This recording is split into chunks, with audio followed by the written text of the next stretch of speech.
Hello everyone. सब लोग question पूछते रहते हैं, मैं थोड़े से डाउट्स क्लियर करती हूँ।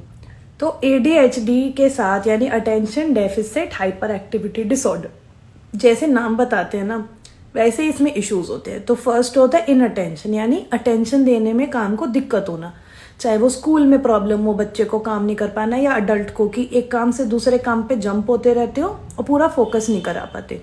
सेकंड होता है हाइपर एक्टिविटी, स्कूल में जो बच्चों को बताते हैं इधर से उधर कूदते रहना, वॉशरूम भाग गए, सामान तोड़ दिया, या घर पे भी फिजिटी सा बिहेवियर है। यही अगर अडल्ट्स में देखें तो मेंटल हाइपर एक्टिविटी हो जाता है, यानी कि बहुत सारी थॉट्स एक साथ चलती हैं, चैनलाइज नहीं हो पाती। तो अगर दोनों साथ में है तो एक तो आपका फोकस खराब है और प्लस आपको हाइपर एक्टिविटी है, तो काम कंप्लीट करने में काफ़ी दिक्कत आ सकती है। तो ये तो एक क्रक्स में हमने कर लिया ADHD। ओके, अब सेकंड हम बात करते हैं एंग्जाइटी के बारे में। तो एंग्जाइटी बहुत सारे टाइप्स की होती है। जनरलाइज एंग्जाइटी डिसऑर्डर, यानी किसी भी समय सारे टाइम एंग्जाइटी फील होना, घबराहट, पैल्पिटेशन, ट्रेमर्स आ जाना, ज़्यादा यूरिनेशन जाना, फ्रीक्वेंट हेडेक्स हो जाना, पेट में ज़्यादा दर्द रहना, या कन्फ्यूजनल स्टेट में रहना, काम फिर भी नहीं कर पाते, या पैनिक अटैक की छोटे छोटे बर्स्ट में सिवियर एंग्जाइटी होती रहती है पर सारे समय थोड़ा सही सा रहता है। या OCD भी, जैसे वो भी एक टाइप का एंग्जाइटी डिसऑर्डर है। या फिर क्लोज स्पेसेस से डर लगना, खुली जगह जाने से डर लगना, या कोई स्पेसिफिक फियर्स हो सकते हैं।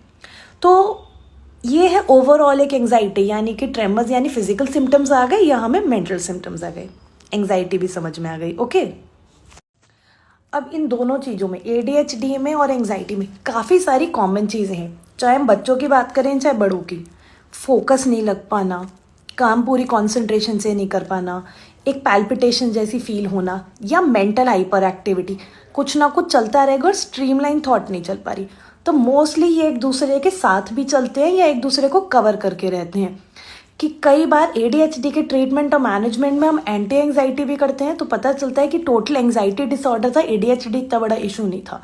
And other way around also, अगर आप एंग्जाइटी डिसऑर्डर ट्रीट कर लेते हो और आपको लगता है कि अब इतना रिलीफ नहीं आ रहा है, या फर्दर असेसमेंट्स के साथ आपको पता चलता है कि ये तो ADHD वाला इशू है, तो hence if you are one और the other, kindly get yourself diagnose for both of them, so that we find कि ऊपर जो ढकी हुई चीज़ है उसके हटने के बाद अंडरलाइंग इशू जो रियलिटी है वो है क्या।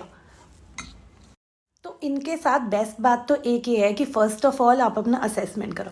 सेकेंडली, दोनों को काफ़ी हद तक मैनेज करने के लिए ट्रीटमेंट लाइन हमारा बहुत ज़्यादा चेंज नहीं होता है।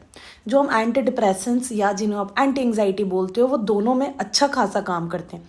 इसके अलावा मेक श्योर कि अगर आपको ADHD का स्केल हायर साइड पे आ रहा है या दोनों में से उस साइड बैलेंस थोड़ा ज़्यादा टिप हो रहा है, तो उसकी मेडिकेशंस या जो थेरेपी पे भी आप वर्क कर रहे हो वो उस डायरेक्शन में ज़्यादा वर्क करो। दोनों ही कंडीशंस में मेडिसिन और थेरेपी दोनों का साथ मिला के रोल बहुत अच्छा है। तो इधर और की बजाय आप एंड वाला सिस्टम अपनाना शुरू करो तो ज़्यादा और बहुत क्विक रिलीफ मिलना शुरू होगा। मेडिकेशन आपको हाल फिलहाल में बहुत आराम देगी और थेरेपी से आपको फ्यूचर पर्सपेक्टिव के पॉइंट ऑफ व्यू से बहुत हेल्प मिलने वाली है। So don't delay this, make sure you are getting the right help right now.